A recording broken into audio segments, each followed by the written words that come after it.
Tuesday, February 22nd, 2022, on a Tuesday. How about that? What a perfect day to start a Tool Tip Tuesday. What's up, guys? Mr. Longshot here, coming back to you on this fine, magnificent Tuesday. We're going to do our first ever Tool Tip Tuesday, and we're going to be talking some more about the Everlast PowerPlasma 25i XTR plasma cutter. We had a question last week on one of our videos about air pressures and thin material and slag, so I figured why not throw together a little comparison of different air pressure settings, different power settings, and see what the results look like. So without further nonsense, let's get into it. On our last Everlast PowerPlasma 25i XTR video, we had some comments about air pressures and getting clean cuts, particularly on 18 gauge thin material. So that's what this is. This is 18 gauge. And this is mild steel, non-galvanized. And so I figured what we can do is we're going to set up some test cuts. I've got my poor man's spark trap down here with some water in it. And we're just going to see what different air pressures do to the cut quality. So right now I've only got about 4 or 5 psi. The light saying that we have adequate air pressure is off. I'm just going to turn this up slowly.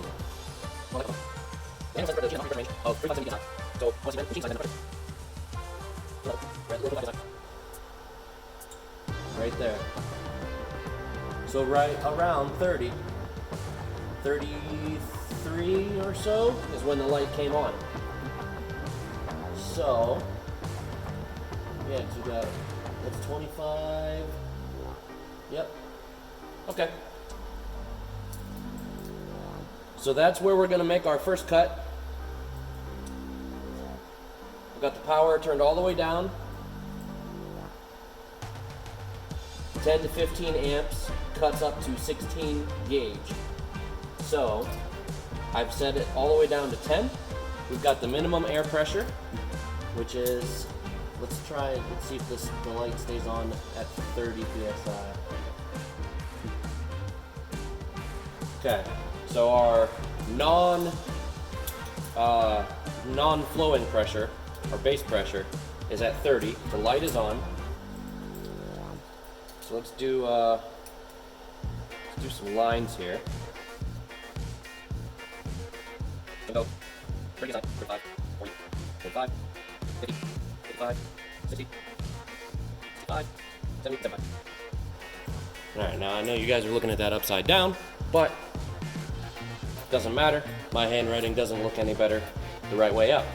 So I'm gonna come in and I'm gonna start in the middle and I'll cut to the edge on each of these pressures. Hopefully the heat in the material doesn't burn away the air pressure, or yeah, the writing. But if it does, we can always go back and relabel them because we know they're in steps. So we're at 30. Let me get some eye protection on. Gloves to protect my hands. I get enough burns around this place as it is. And here we go.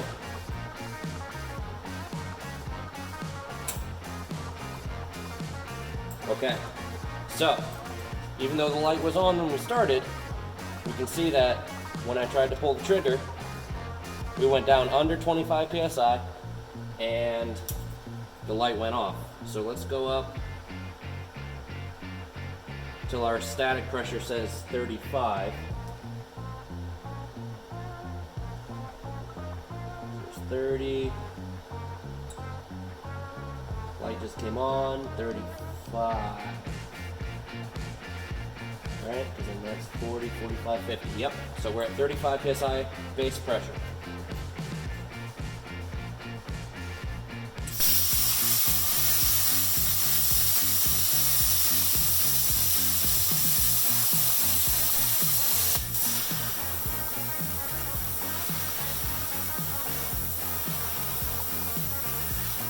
Okay, Go up to 40.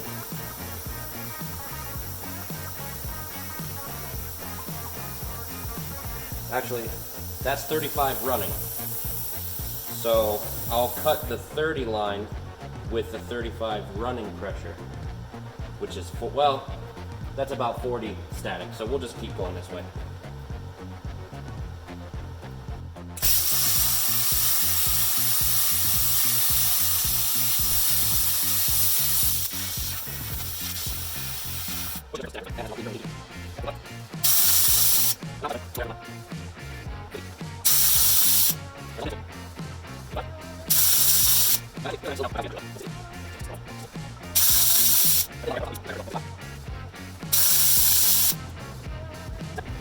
$70.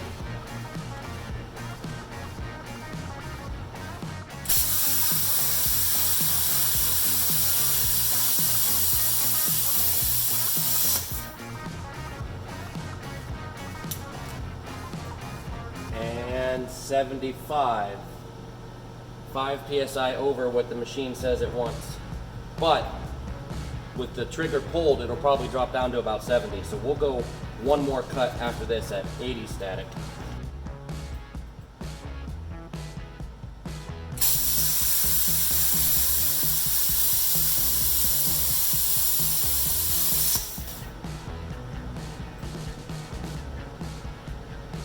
Okay, and this last one will be 80.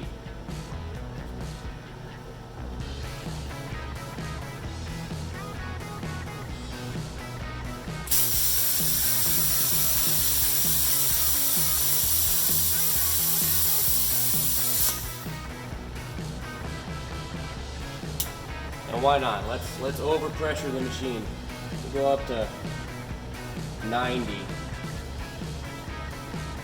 There's 90. The light is still on, so it's just a minimum pressure light, not a dual function switch.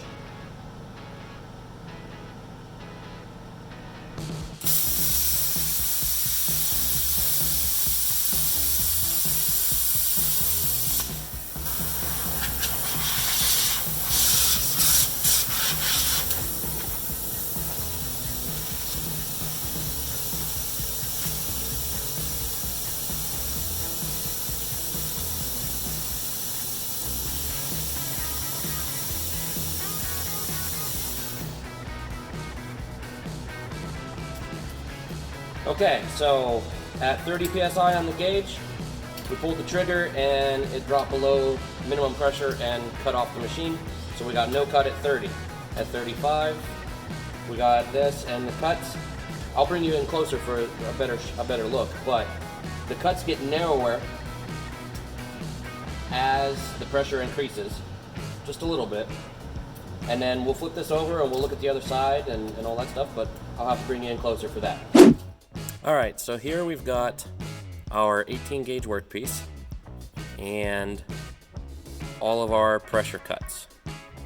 So 30 we had no result. We already went over a bunch of these. This is just me kind of giving you a close-up here.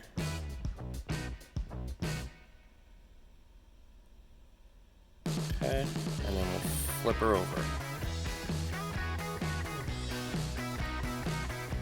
So this is in reverse order, so this is low pressure going to high.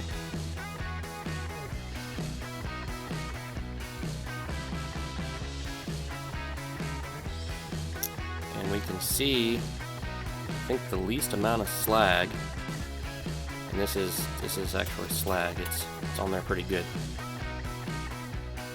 I would say is this one. The slag pieces are the smallest, and the heat trail is the most consistent in width. So that means our travel speed and heat was probably pretty decent, and the pressure seems to have had the best result on the slag. It's one of these two right here. So let's flip that over and see what pressure that is. 65 to 70. These two were the best looking cuts on the other side. From the top side, I would say the 65 looks the best. It's a little bit narrower. I think my travel speeds were fairly consistent. There's no... the top surface, the top edge of the cut is smoother on 65. So I think I'm going to declare that the winner. 65 PSI. On to the next test. Let's check the amperage. Let's see if pumping the amperage up a little bit helps. So we'll have 10 amps, 11 amps, 12 amps, 13 amps, 14 amps, 15 amps at 65 PSI.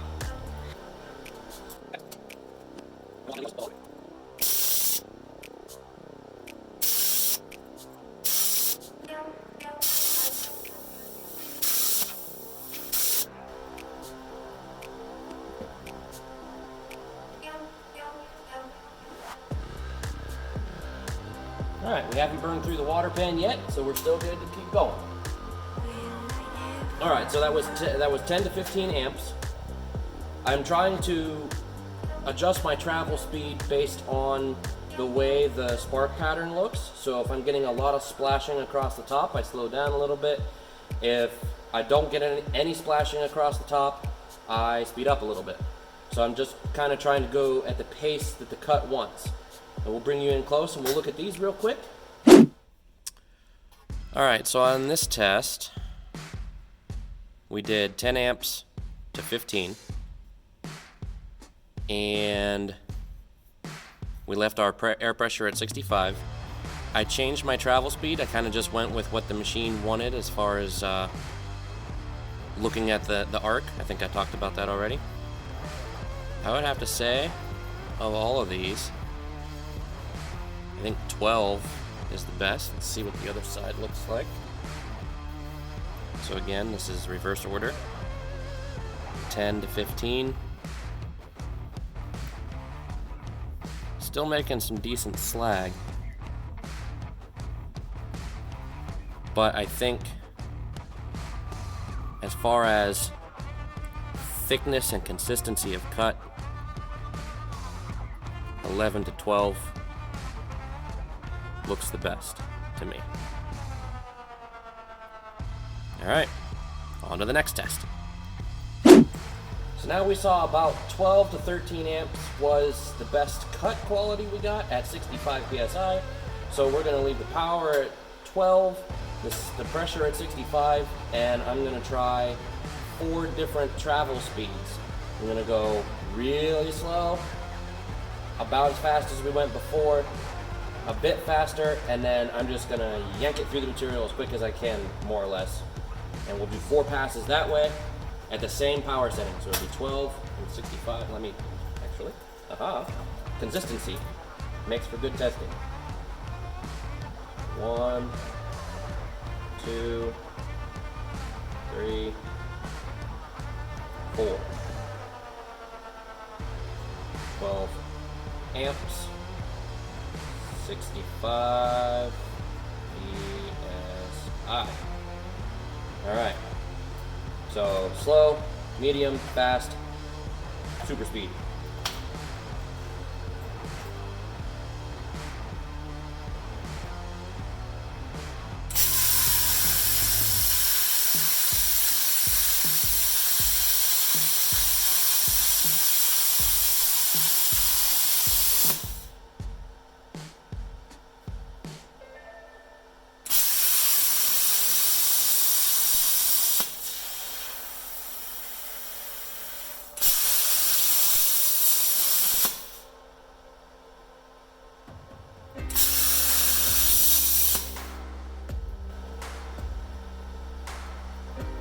Alright, so let's take a look at that up close. Okay, so we've done our air pressure comparison. We've done our 65 PSI amperage comparison. Now at 12 amps, 65 PSI, we did 4 different travel speeds. Honestly, you might be surprised that going faster makes a cleaner cut. Or maybe you're not surprised. But on the back side, again, we got slowest. You can see all the slag. Medium. Still some slag here. This is the fastest travel speed, and it was doing real well, almost no slag, right up until I went too fast and didn't make it all the way through. It's really thin there. I could probably wiggle that and break it, but didn't make it all the way through. So there you go. Real world expectations on 18 gauge material with the Everlast PowerPlasma 25i XTR. Alright, thanks for attending today's Tool Tip Tuesday. The first Tool Tip Tuesday. We did a couple of different tests here, and I feel like we got some interesting results. As always, practice with your tools, familiarize yourself, and don't be afraid to try something.